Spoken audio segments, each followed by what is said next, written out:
The Man Who Sold His Skin is a great film from Tunisia in which Sam, a Syrian refugee, desperate to get to Europe and rescue his fiancée, agrees to being tattooed, selling off his body as a living work of art. I'm Rob Licuria, senior editor at Kaouther. I'm here with its director, Kaouther Ben Hania.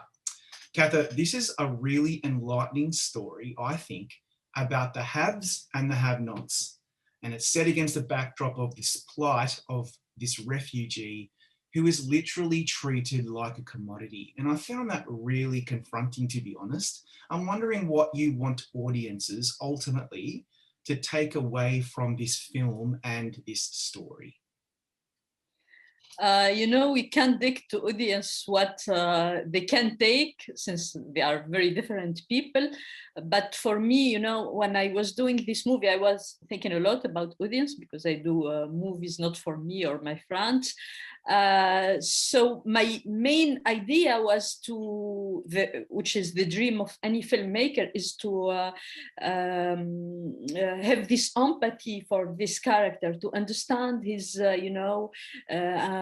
his impulsive side, his emotional side, even his stupid decision, to understand his journey. So it's, storytelling have been always a vehicle for empathy. So that's what I wanted to do, to convey audience in the shoes of this Syrian refugee, because, in mass media, we always present refugee as statistic numbers. They are not a human being with specific stories. So cinema gives us this possibility, to be close to a single human being, and through this single human being to understand, what is it to be a refugee in a way.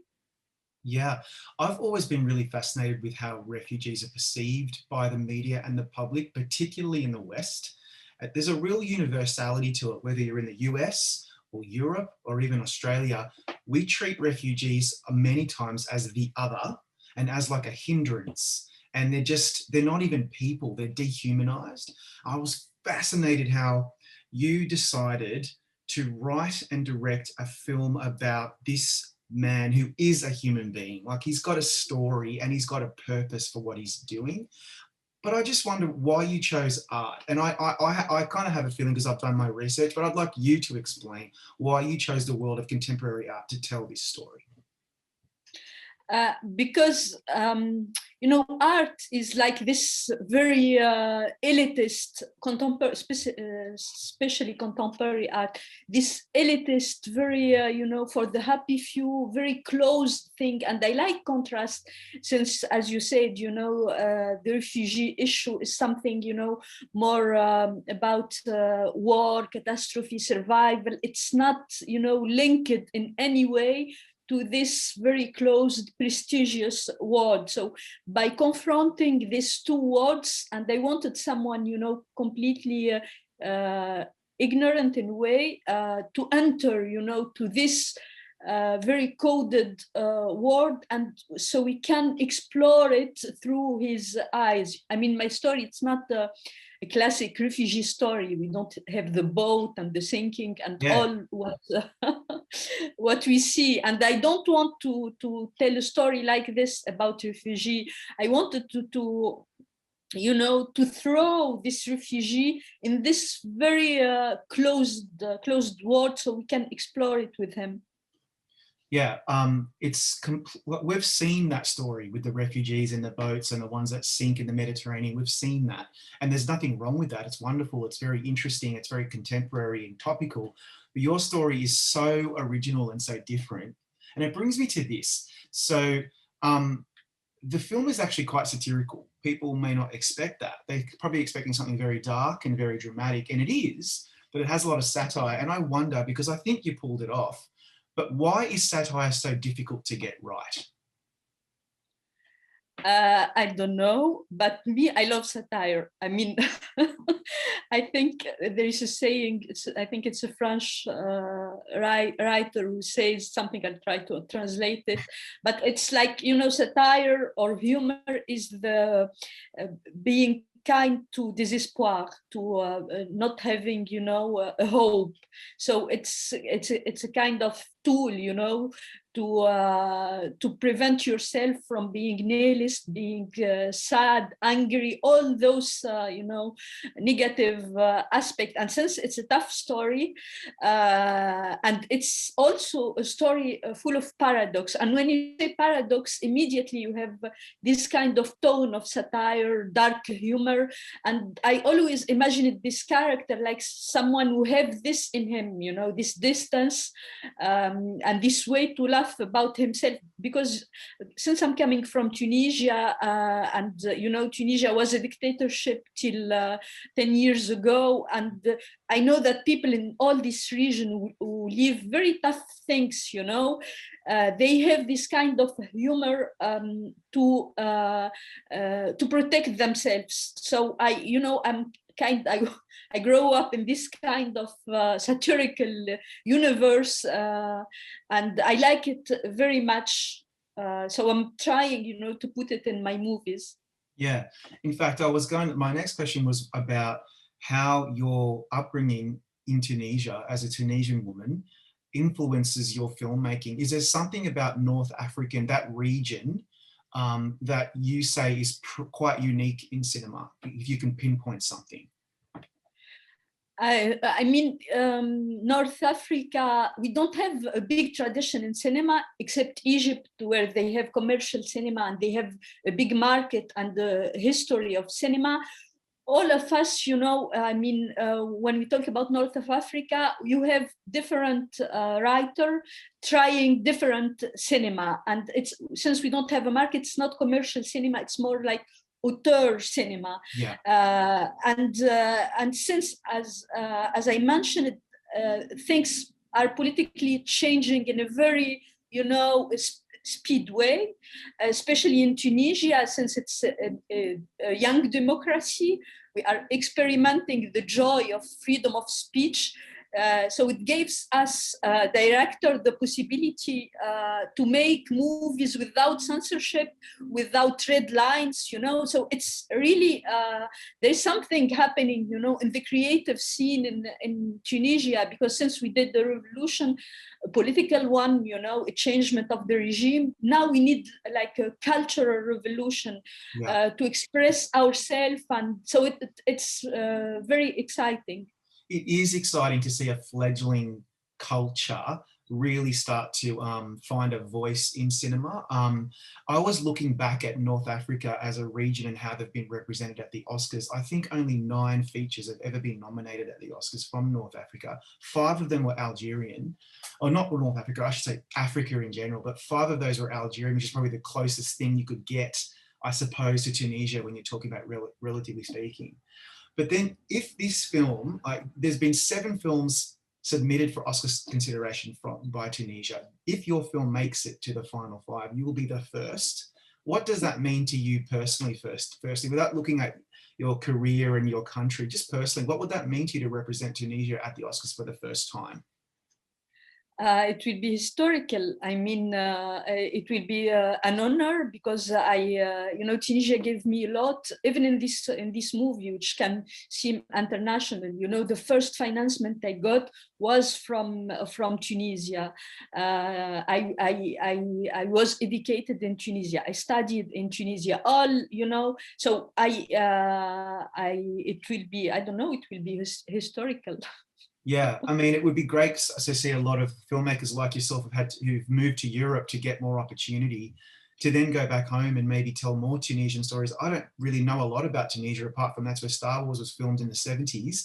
And I'd like to see more about Tunisia, you know what I mean? What happened on the day that you found out that The Man Who Sold His Skin was shortlisted? Were you just completely shocked? I mean, I forgot about it, because I was sure will not be shortlisted. It was like, we didn't any advertising or all the campaign, because I discovered that I had to campaign. I said, what? I know. It's not a presidential election, but yeah, I know. Exactly.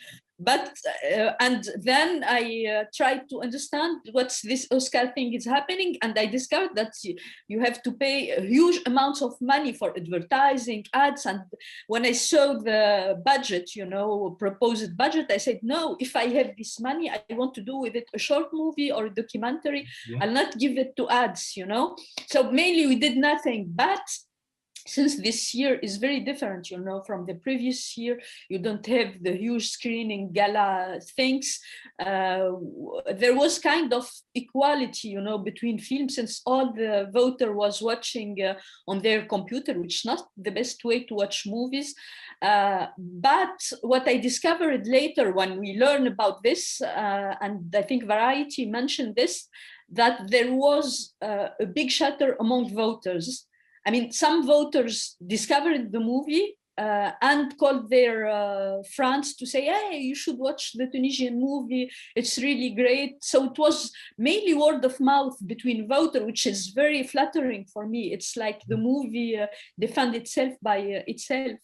I know, like, what a dream, even if you don't end up getting nominated, and let's hope you do. But if you don't, this will at least expose your film to so many people who may never have even seen it, which is really exciting. So, you know, fingers crossed, we'll see what happens in a few weeks' time. In the meantime, there's a few questions I have about some of the scenes in the film, and particularly some of the actors.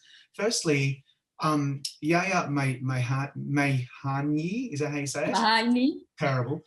He was amazing. I've never seen him before, and I know that your audition process is probably quite extensive, but when you finally discovered him and decided he was the guy, I'm just wondering, can you remember a moment on set where you felt vindicated, like, yeah, this guy is really delivering for me, he is perfect, like a particular moment that you can remember?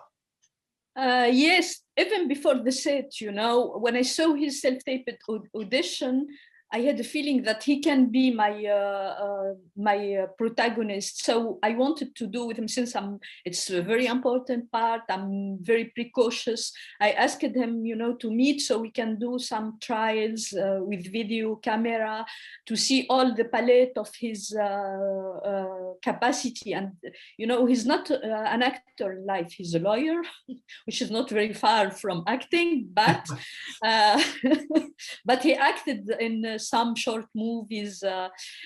So, you know, I wanted to work with him, and we did this first trials in the production office, and there was my producer there. When Yahya left, he told me, you know, this guy will go to a festival and he will receive in this first festival the award of best actor, since he was amazing, you know. And then we went to Venice. It was our premiere, and he won the award of best actor in Venice. I know, like, what, can you take me back? I think that was in September, I think. Yeah. I remember when he won, that's when I first heard about the film. I thought, oh, that's lovely, one day I'll see it. Then it got shortlisted. I'm like, okay, now I really have to see this film. What do you remember? What was your thought when you found out he won Best Actor? I mean, that's amazing. Yeah, I mean, I was really really happy. I was happy because, you know, there was this pandemic thing, and I told myself, and all the festival was cancelled, and only Venice did a very physical, you know, manifestation. So I told myself, if the movie is not selected in Venice, it will die. You know, you have this kind of movie, you have to go through a big festival so you can be highlighted. And everybody wanted to go to Venice, you know. It was like, you know, you should go to Venice. And when I heard that the movie was selected in Venice, I was like relieved, you know. It's like, oh my God, maybe nobody will see this movie because cinema are closing. And so I can show it in a big theater, you know, with the audience. And it was such a joy for me already, you know, to show the movie. Then having an award, it was a second, you know, very nice thing to learn. When I speak to filmmakers every day, like, it's already hard enough to get an independent film out there. Then we got stuck with this pandemic, which has destroyed the arts in so many countries. So you've been very lucky so far. And And now you're talking to American press about, you know, the potential for the Oscars. So that's good. More eyeballs for the film is a good thing. This is a bit spoilery. So people watching this, you might want to turn off now, because unless you've seen the film, I don't want to spoil it. But there is a one scene in particular that I really loved. And that's, I think a lot of people probably talk about this one. When he's in the auction room, firstly, he's very expressionless. He barely says anything until the gavel comes down, and then he flinches. And then he turns around and he walks into the crowd and then pulls out the string, and people run out screaming, evacuating, thinking he's a suicide bomber. And he's ecstatic. He's so finally like feels something. I want you to take me back to what you were getting at with that whole sequence, because it's very effective. You know, I was thinking for him, because this is a trap. He's being trapped with this tattoo in his back. So, you know, tattoo and art in general, we always think about death. You know, it's very linked in a way, because to prevent us from death, we create art to think that we can, you know, survive our short life. Our mortality. So, yeah, exactly. So it's so he's mainly trapped, you know, and he have to come with an idea, you know, to be free from this trap. And since he can't do it with you know, conventional way, because he signed contract and he have to respect the contract, the only way to do it is to be a thug. Yeah. You know, to be, you know, to outsmart all these people. And without spoiling, we are spoiling a lot, when he went to jail, you know, after there is this radiant smile in his face, like, you know, he's in this jail, but he's feeling like free than ever, you know. Yeah. So there is this contradiction in concept, you know, that I wanted to point here. It blew my mind, because he was free, but he was being subjugated by, you know, it was kind of like the European subjugating the colonial. And then he's in jail because he's done something pretty aggressive, and he's happy. And it brings me to my final question, because I've been playing with this in my mind this afternoon, and I'm wondering, there's this quote at the end where someone says, what's worse than being part of the system is being ignored by it. And I'm trying to work out what's the moral to that particular line, because it's said at the end, and it kind of punctuates the film. What are you trying to get at with that particular line? I mean, it's a movie about the impossibility to be free nowadays, because we talk about freedom all the time, and we have all those systems, you know, governing us. You know, nowadays we are spied by internet, social media. We have credit cards. We have systems, you know, huge systems that we don't understand. You know, that we have to have them, you know, for our comfort. So and to succeed, also you have to be part of the system. You have to know how the system works. You know, mainly I'm in the Oscar, I had to read stuff about the Oscar to understand how this system works, you know. And I don't want to be ignored by the system, because because I need to do this my next movie. And so it's a very cynical way to see things, you know, because the person who's saying this is the artist. He is part of the system, and we can think an artist is someone who's very free, you know. He can say whatever he wants, do whatever. There is this cliche, you know, of the freedom of speech, do whatever you want. It's free, you know, art is free, freedom, and so on. And we discover at the end that this refugee find a way, because of his fragility and fragile status, to be more free than this artist, you know. So the artist saying this because he's a smart guy and he understood everything about life. He's telling him, someone like me, it's a death sentence if I'm ignored by the system. So you can tell me I'm part of the system, But you know, there's something worse, being ignored by the system. Yeah, a fate worse than death. Quickly, finally, I've got 1 minute because I forgot that there's something I must say, and that is one of the greatest actresses of all time is Monica Bellucci. I love her so much. I still think about her walking in Malena in Sicily, you know, that very iconic scene. What's the best thing about having Monica Bellucci in your film? Is getting to know Monica Bellucci as a person, because you have this image, iconic, you know, image of beauty.